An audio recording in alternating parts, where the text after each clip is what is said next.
Hi everyone. So it's been about 2 years since I had done my first hair regimen video, and a lot of people were asking for an updated version of this, and I had changed around a few things, so here we go again. So just as a little bit of a reminder, my hair naturally is type 2C or 3A, so very wavy, a little bit curly. Basically my shorter pieces right here, these are the ones that I flat iron with any sort of regularity because they do go curly after I wash them. And when I do flat iron it, then I always use a protectant, the HAIR brand. This is the Cationic Hydration Interlink 44 iron guard. So this was a little over $18. And for the rest of my hair, I very rarely flat iron it. I might do it 2 to 3 times a year, just for special events or special occasions, weddings, things like that. I'm not really sure if I could say that my hair is manageable or not. It tends to be quite malleable. It grips well. It's not very slippery, so it holds hairstyles really well. Any sort of updo, I don't usually have a problem with those. However, I'm not a huge stickler for flyaways and things, so you know, my hair is a little bit frizzy and I don't really care about that. I mean, in some of my videos, like I don't even think I brushed my hair that morning, okay? So it's not a huge deal for me. But just because my hair is frizzy, it doesn't mean that it's necessarily dry or unhealthy. I don't dye my hair at all. I have considered in the past, and I may consider doing this in the future, just bleaching the last, say, 6 inches of my hair, like maybe that much, and dyeing it a crazy color like pink or blue, just to switch things up a little bit. That way, if I ever get tired of it, then I can just chop it off and I'll be all natural again. I do have some copper hairs, I do have some gray hairs, I have a little streak of gray growing in there. The people in my family, on one side of my family in particular, they gray pretty young. You know, they're almost totally gray by late 20s, early 30s. But it's not really a huge deal for me. I actually rather like my little silver streak coming in there, so I'm not going to be dyeing my hair anytime soon. On to shampooing. I wash my hair about 1 to 2 times a week, and honestly, it's not that gross, you guys. It doesn't get stinky, it doesn't feel like a greased pot or anything, but it will take you a while to get there. If you are starting from basically washing your hair every day and you're trying to stretch out your washes, yes, it will feel greasier for those few days that you're not washing it when your hair is not used to it. But over time, you know, as you're stretching out your washes more and more, your scalp will adjust and produce less oil, less sebum, and so your hair will be less greasy and take longer to become dirty. In the last 6 to 8 months or so, I have gone mostly sulfate free with my shampoo.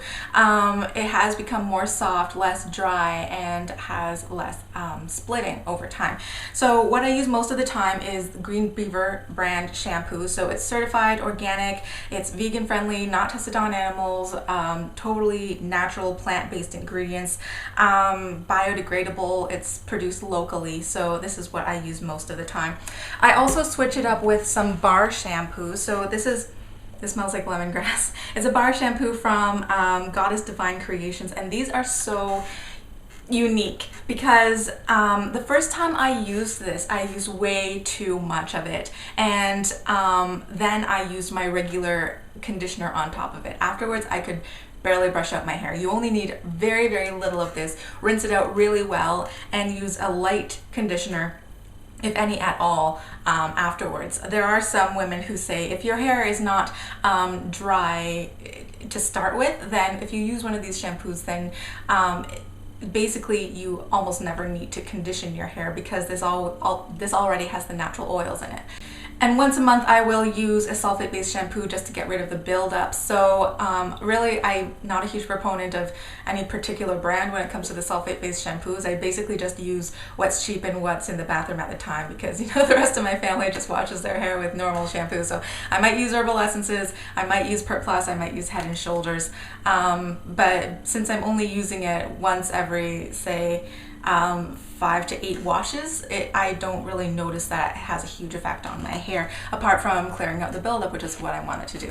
Moving on to conditioners, I tried going cone-free for about 6 months because everybody was telling me that cones are evil, and if you are not using sulfates then you don't need cones and all this other crap. But honestly, with my hair, I prefer using the silicone-based conditioners, and I know that a lot of people can, you know, they're fine and dandy using cone-free conditioners, but basically my hair was so unmanageable and so difficult to brush through that I had to cut off 5 inches. So I'm not doing that again. I'm sticking with my silicone-based conditioners because that's what works for me and works for my hair.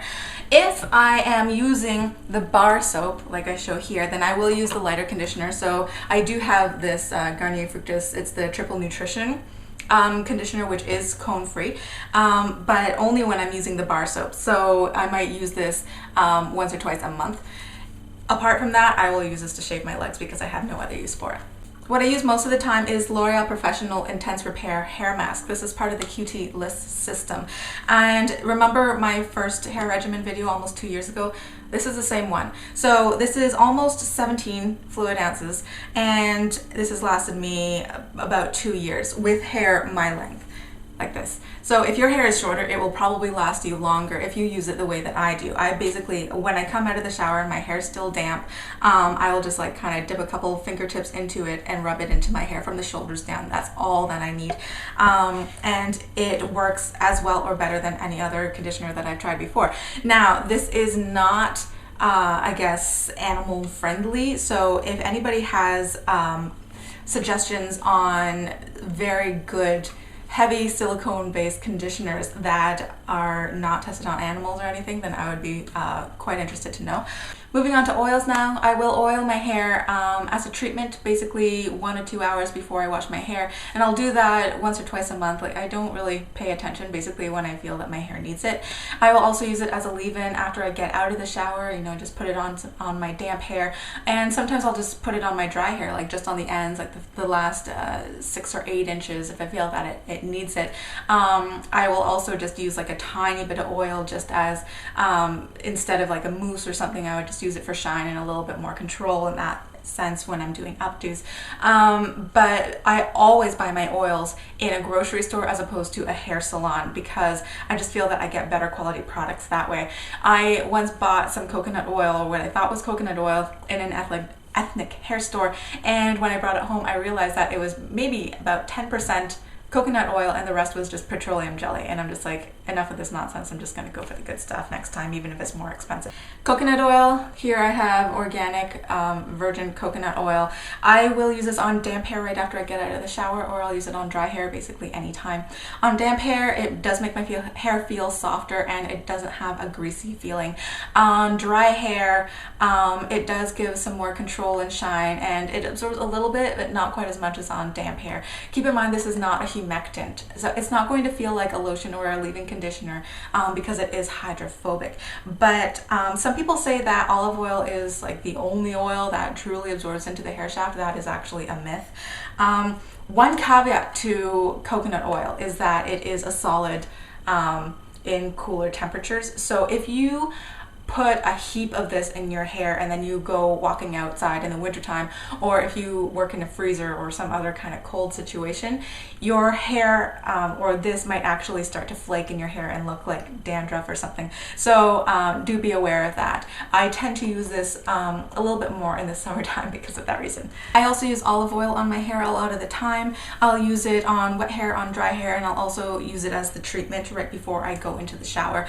You have to be careful about what brand you buy because not all of them are made equally. I'm actually reading through this book right now, Extra Virginity.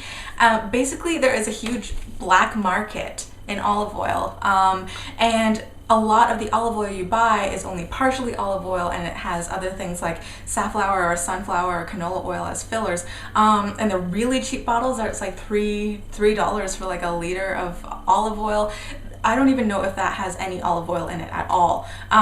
They can add food coloring and basically fragrances to make it more olive-y, and as long as it's under a certain percent volume of the total container, sometimes they don't even have to put that on the ingredients list. So the brand is actually important, and the type of olive oil I use is about $30 for half a liter, so it's pretty expensive. I actually don't buy it in that much because when I buy it in these like gigantic 5-liter tins, it's a lot less expensive. It's still expensive, but it's a lot less expensive. But this is a ton of olive oil right here, and what I'll do, I'll put it into a little pump bottle like this, so that is a little bit more manageable. But you'll notice that with the tin and with the really dark container, I will keep it away from light so that it doesn't go rancid as quickly.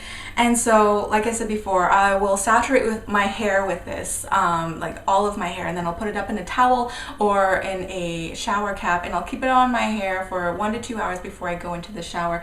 Not all the time, just when I feel like I need it. And I'll just answer emails at that time, so it's not like I'm taking time really out of my day, because I'll probably just be sitting in front of the TV or the computer anyways. And then I'll wash my hair, and it feels nice and soft, and I'll also use it as a leave-in. I get a lot of people asking me about other types of oils, and basically I can't comment on oils that I've never tried before. And different people's hair will react differently to different types of oils. So a good rule of thumb that's worked for me and my hair, it might not work for you, but it's worked for me, is basically fruit oils and herb oils are the best for my hair. My hair seems to really love it. Vegetable and seed oils, not so happy. And basically I avoid all mineral oils and synthetic made oils because my hair just hates it. When I'm sleeping or when I'm working out, I'll start with working out. Basically, I'll put my hair up in a bun, or I will put it in a French braid to keep it out of my hair. And it works fine. When I'm sleeping, I will put it into a really loose English braid, right, like that's really low right at the nape of my neck, so it doesn't bother me when I'm laying with the back of my head on the pillow. Or I'll put it into a 2-strand twist. The next day, if I have my hair in the English braid, then it will have, quite a lot of waves in it. If I have my hair in the 2-strand twist, it'll be more gentle waves, a little bit on the straighter side. Some people will just sleep with their hair loose, just to keep it straight. I find that I can't do that. Even if I try to just kind of like put my hair up over the headboard, I just can't sleep soundly that way, so I tend to not do that. I will also use cotton pillows. Bamboo feels nice too, but basically anything else, even silk, kind of feels gross against my skin when I'm trying to sleep. So I have family members, their hair is curlier than mine, but I have family members, they might wrap set their hair or put it in curlers, put the silk scarf over it, and they'll somehow sleep that way. In the morning they might use the blow dryer and the flat iron and then the curling iron, just so that their hair looks naturally straight when they go out and God forbid it rains. That is just way too much effort for me. I would rather have my hair naturally be healthy than fry the crap out of it and have it look healthy for 1 or 2 days and then have to start all over again.